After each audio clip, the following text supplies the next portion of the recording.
सरकारचा कुठलाही निधी फक्त महायुतीच्याच कार्यकर्त्यांना मिळणार असं वक्तव्य मंत्री नितेश राणे यांनी केलं आणि या वक्तव्याचा निषेधार्थ सध्या पुण्यामध्ये आपण पाहू शकतोय की ही बॅनरबाजी पाहायला मिळते। खरं तर ही जी बॅनरबाजी केलेली आहे राष्ट्रवादी शरद पवार गटाचे जे कार्यकर्ते आहेत गिरीश गुरुनानी ते सध्या आपल्या सोबत आहेत, आपण त्यांच्यासोबत चर्चा करणार आहोत। खरं तर नितेश राणे यांच्या वक्तव्याच्या निषेधार्थ आपण ही पुण्यामध्ये बॅनरबाजी केली आहे। एखादा जबाबदार मंत्री असला वक्तव्य करतो हे खरंच महाराष्ट्रासाठी निंदनीय गोष्ट आहे।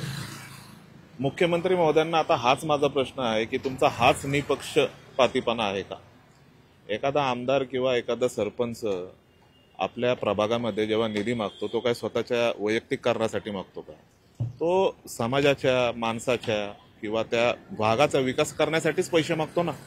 तुम्ही त्याच्यामध्ये पण जर भेदभाव करायला लागला की बाबा महाविकास आघाडीचा असला तर त्याला रुपयाचा निधी देणार नाही, तुमच्या घरावरती तो झेंडा महायुतीचा असला पाहिजे तरच मी निधी देणार, म्हणजे ही दादागिरी चालली, हिटलरशाही चालली। महाराष्ट्र कुठल्या दिशेने चाललाय? महाराष्ट्रामध्ये जे राजकारण आतापर्यंत मी बघितलं ह्याच्यामधलं सर्वात गलिच्छ राजकारण हे मी बघतोय। हे एक जबाबदार व्यक्ती आहेत, जबाबदार मंत्री आहेत, तर त्यांनी असलं वक्तव्य केलं नाही पाहिजे ही माझी भावना आहे। मंत्री नितेश राणे सारखेच विविध वक्तव्यासाठी प्रसिद्ध असतात की पाठीमागे त्यांनी बुरख्याच्या संदर्भात पण एक वक्तव्य केलेलं होतं। नाही, ते दरवेळी असलं वादग्रस्त वक्तव्य करूनच प्रसिद्धी मिळवण्याचा प्रयत्न करतात, पण ते एक जबाबदार आज मंत्री आहेत, ते आज फक्त आमदार नाहीये। जबाबदार मंत्री असल्यावरती तुम्ही जर असा भेदभाव केला, त्यांचे वडील नारायणराव राणेजी त्यांचं आज नाव लोक काढतात कारण मुख्यमंत्री असताना त्यांनी काय असला भेदभाव वगैरे केला नाही, पण आज ते मंत्री आहेत, त्यांनी ती आपली लाईन आहे ती वाढवली पाहिजे। तर हे असले वक्तव्य करतायत की महाविकास आघाडीच्या नेत्याला आम्ही कुठलाच निधी देणार नाही, त्यांचं काहीच करणार नाही, हे त्यांच्यासारख्या मंत्रीला ती गोष्ट शोभत नाही।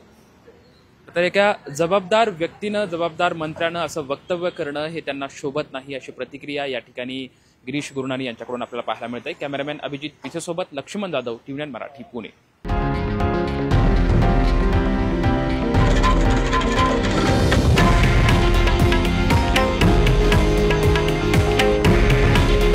हे आहे देशातील नंबर 1 न्यूज नेटवर्क आणि आपण पाहत आहात TV9 मराठी।